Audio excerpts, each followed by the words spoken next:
Hello, my name is Amanda, and this is my personal reflection, and I'm going to talk about Black women in power. So last semester, on the last day of classes, I had a professor, and this professor is a Black woman, and she opened up to my class about how her experiences being a professor and how she doesn't want to pursue teaching anymore.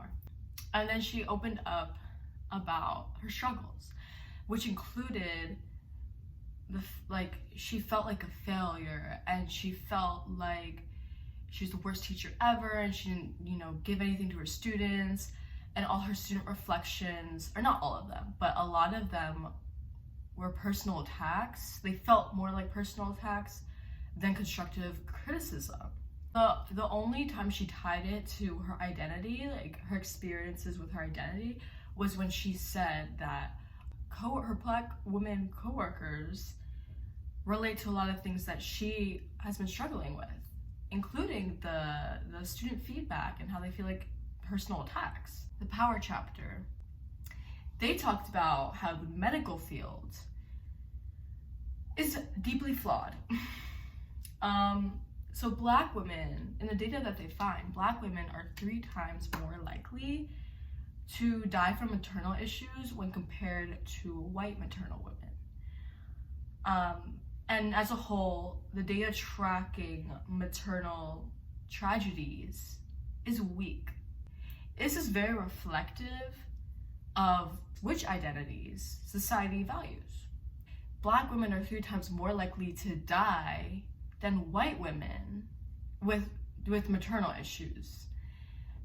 You would think that if there's any data that suggests this, even if it's weak, any data at all that suggests this statistic to be a thing, you would think people would be working very hard to collect data, seeing what's there, like what's going on.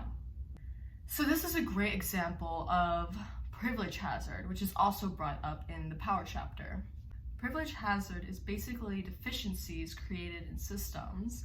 Privileged identities are in the positions of power in the system, and because of that, there's gaps and there's deficiencies because the system is only built on one perspective. And tying this back to my professor, there's not many, Black professors in comparison to white professors, especially Black professors who are women. So considering that professional field and that professional setting, it's not built to support oppressed identities who are working in such positions of power. And so because of this privilege hazard, the system fails to support these identities and their unique struggles, which makes it harder for them to thrive in such, positions. Tying this into another reading, the second reading that I'm going to talk about today, Sister Outsider by Audre Lorde. She talks about how oppressed groups are expected to learn and adapt to the systems that aren't built for them. Likewise, if there is struggle with learning and adapting to these systems, the oppressed identities are expected to take action and to bring awareness to the privileged identities. This idea, this concept, is definitely what contributed to my professor's sense of failure.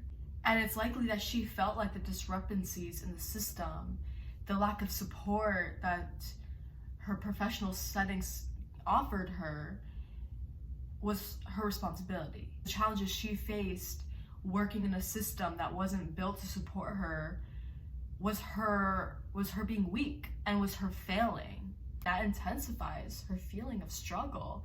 To summarize, it's likely that she didn't feel as though her professional world, maybe her colleagues, her boss, her students, her professional setting truly supported her and saw her And so when you have a Black woman in a position of power, they experience a great amount of challenges, much more than their white colleagues, because the system wasn't built for them. It wasn't built to support them. It wasn't built considering their perspective and their challenges. When you consider these readings, you don't see just a professor who changed her mind and decided to go a different route. You see a Black woman who was in a position of power, but the system, it failed to promote resilience within her.